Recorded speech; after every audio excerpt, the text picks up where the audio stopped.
Our final thoughts for Rivalry Weekend. We've given you our predictions. We have some predictions now within those predictions when it comes to this upcoming slate. The first one, though, is just a prediction in general on what's going to happen in the Nebraska-Iowa game. I think Nebraska's going to win that football game. The line is weird. It started out favoring Iowa. Now it's back the other way favoring Nebraska. At last I checked, it was like up to 2.5 favoring the Cornhuskers. For Iowa, this is a very weird spot. You've already punched a ticket to the Big Ten title game, and Nebraska is playing at home with a Matt Rule coached operation with a chance to go to a bowl game. I'm just calling our shot right now. I think Chubba Purdy adds a little bit more of a dynamic element to that offense. I think he's a game plan breaker. As good as this Iowa defense is, it doesn't take much more than 3 scores to be able to win this football game, and one of those scores could end up being a field goal. So keep an eye on the under here. We may end up taking the under and maybe buy ourselves some Christmas presents for the kids a little bit early. Little cousins get some Christmas presents a little bit early on the Iowa under. Bottom line, we got Nebraska winning that football game. That's our prediction. We're calling our shot on these final thoughts on this Final Thought Thursday. It is Thanksgiving. Now, going forward now, let's move on to the game and our thoughts on that one. We already gave you our pick in it, gave you our prediction for it. I really think that for Michigan, this is the J.J. McCarthy game. It has to be. It has to be, because for Ohio State, they understand now the way that they've lost the last couple of seasons has been unacceptable. It has been a physicality from the offensive line of Michigan overpowering them up front in the trenches. It's been an attitude thing. It's been a toughness thing, quite frankly. And I'm not going to say that Ohio State's not a tough operation. I'm just saying the last couple of years, Michigan has been tougher. So I think the way that Ohio State approached this offseason, you would have to believe, was a tremendous focus and emphasis on being able to stop the run at will. I think that's the case, and I'm not saying they're going to totally take away the run game from Michigan, but I think we will see a point in time where Ohio State pushes Michigan into obvious passing situations, and J.J. McCarthy has to deliver. We said it during our prediction show. Ohio State, as they've been evolving defensively, Michigan's been trying to do the same thing offensively, trying to evolve and be able to be more multiple in how they can attack defenses. A big part of that, obviously, J.J. McCarthy pushing the ball downfield. So I think we see J.J. McCarthy, win or lose, I think we see him have a really solid performance through the air. And I think we end up leaving that game saying, all right, it wasn't a matter of Michigan being limited offensively in the pass game. That wasn't why they lost. It could be why they won. So we'll talk about that, obviously, on Sunday after we figure out what's going on in this game. Now, for Ohio State, when it comes to this whole conversation around Ryan Day, it's a lose-lose right now, and we've said that many times, as have other people. The fact that you don't have Jim Harbaugh on the sideline against Michigan, it's tough. Because if they are to beat Michigan, then there's kind of that afterthought of it wasn't Jim Harbaugh, so does it really count? And then if they lose to Michigan, it's like, well, Jim Harbaugh wasn't even on the sideline, and we lost to Michigan for the third year in a row. What is going on? I want to get out in front of the entire conversation, whether they win or lose. You have the right guy at Ohio State as your head coach. Ryan Day is 54-6 as a head coach. Really good. Goes without saying, that's really, really good. There's a thought that he's born on third base. It's one thing to get the keys to a really nice car. It's another thing to go out and win with it. They made the college football playoff last year. He put C.J. Stroud in the NFL. He's going to have another Marvin Harrison Jr., probably be a top 3 pick. They're developing talent. It's not like Ryan Day is just getting these tremendous ingredients and putting forward a subpar product. The reality is, the last couple of seasons, they have not shown up where they need to show up. Even if it happens a third time, you have the right guy at head coach. Who else would you go out and get if it's not Ryan Day running the show for you? Who else is more suited right now to lead Ohio State past Michigan than Ryan Day? So whether they do it or not, I just want to make sure we get out ahead of that and let you know there is proof in the pudding by the way that they beat Notre Dame, the way they beat Penn State.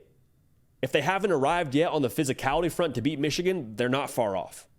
I really think that if you played the Michigan-Ohio State game a couple of different times, let's say you played 100 times, I think you probably have a pretty even split down the middle by nature of how much they've developed this season.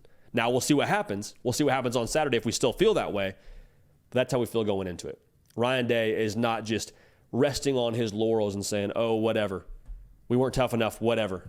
No, they've taken steps. So, again, Ryan Day is the right guy as your head coach at Ohio State, win or lose this Saturday. Florida State without Jordan Travis this weekend. Sunshine Showdown. You play Florida. You got Tate Rodemaker starting for you. I think this is the Trey Benson game.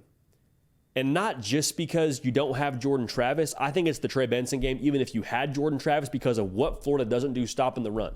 They're giving up right around 170 yards on the ground. For Florida State, we've asked for this for a while now. If you can run the football effectively, you will be able to even further unlock all the talent you have on the perimeter, because you can't worry about a team running the football and then have those freak show wide receivers on the outside. You got to give attention to one of them. If you want to do attention even across the board, they both hurt you. So for Trey Benson, this has to be the game. For Alex Atkins, that offensive line, this has to be the game where you just put your foot in the ground, draw a line in the sand, and say, you know what? This is who we are. It could be an ugly game. It could be a weird game with two backup quarterbacks. You're on the road. I think this is the spot where you need to hunker down and run the football. And I also think for Trey Benson, he'll be able to hunker down and run the football. We've seen flashes at times, saw some good things in the Miami game. I think this is the game where Trey Benson really has a really solid showing and makes a point that, hey, I'm going to be the bell cow for us. So if you're a Florida State fan, clearly that's encouraging to see. Last final thought for you here. Heading into Rivalry Saturday, you got A&M going to LSU. A&M's obviously already fired Jimbo Fisher. LSU, they're not making the college football playoff. They're not going to play for an SEC title. But in this game, I'm predicting we get a Heisman moment from Jayden Daniels. Because we know what's at stake here. They're not getting that extra data point like we just talked about. They don't get to play during conference championship weekend. And so I don't think there's pressure so much, but I think there is an opportunity, and they thrive off that opportunity to allow Jayden Daniels to really cook against this A&M defense. And A&M's got a good defense. I'm just saying, I think he's going to put up a stat line that we can't possibly ignore that just kind of drops the mic on the whole conversation like, yeah, that's the Heisman Trophy winner. Now, Bo Nix may go have a great game against Washington should they end up playing them in the Pac-12 title game, and the same thing for Michael Penix Jr. if they end up playing Oregon. But, at the end of the day, I think Jayden Daniels has created enough momentum for his Heisman campaign that at this point in time, if he puts a punctuation mark on it on the last game of the season, I think there will kind of be a leave no doubt feeling that, hey, Jayden Daniels is the guy. He's the best player in college football. Let's not kid ourselves. Let's not overthink this one and view it through the wrong framework of, well, best player on the best team. No. Number 5 for LSU is the best player in college football. He deserves the Heisman Trophy. He's having the best season. Let's drop the mic on this thing. So that's how we feel about it when it comes to our final thoughts for this rivalry weekend. Get at me on Twitter, get at me on Instagram, and let me know what y'all's final thoughts are, or y'all's predictions, rather, for this upcoming slate. We appreciate y'all so much for that. Roback is bringing you the hard count today, and you guys all know how much I love Roback. I wear them all the time for a reason. I'm going to wear them probably after this show when I'm at Thanksgiving with my family. Throw on the hoodie because you can kind of dress it up, kind of dress it down. They have the best polos on the market. You would be very, very okay wearing a polo to a tailgate from Roback or wearing a polo to Thanksgiving dinner from Roback. They got you covered. Some nice fleeces, some performance crew necks. 2 things, they crush it on the comfort front, and you just look good. So it's a good way to live. You got Roback going for you. They've also been proudly leading the new NIL charge, having signed partnerships with college stars Cade Klubnik, Kyle McCord, big one this weekend, brother. Hopefully he's rocking some Roback. Nick Singleton, Jalen Milroe, maybe he's wearing some Roback in the hotel as he's getting ready for the Iron Bowl. Audric Estime, they've also teamed up with the legendary Coach O. So use code JD on Roback.com for a generous 20% off for all new customers. That's spelled RHOBACK.com. 20% off all performance polos, fleeces, joggers, shorts, whatever you want to get on Roback.com. Code JD will take care of you just in time now as we finish up the college football season and rivalry weekend. So we appreciate them we appreciate them for that, taking care of us, taking care of y'all. They get us as college football fans, all right? So get dialed in with Roback. A great way to also support the show, again, using code JD. Hey, y'all, thanks so much for watching. Subscribe to the channel here to make sure you don't miss an episode of The Hard Count. Also, be sure to check out other videos on the On3 YouTube channel.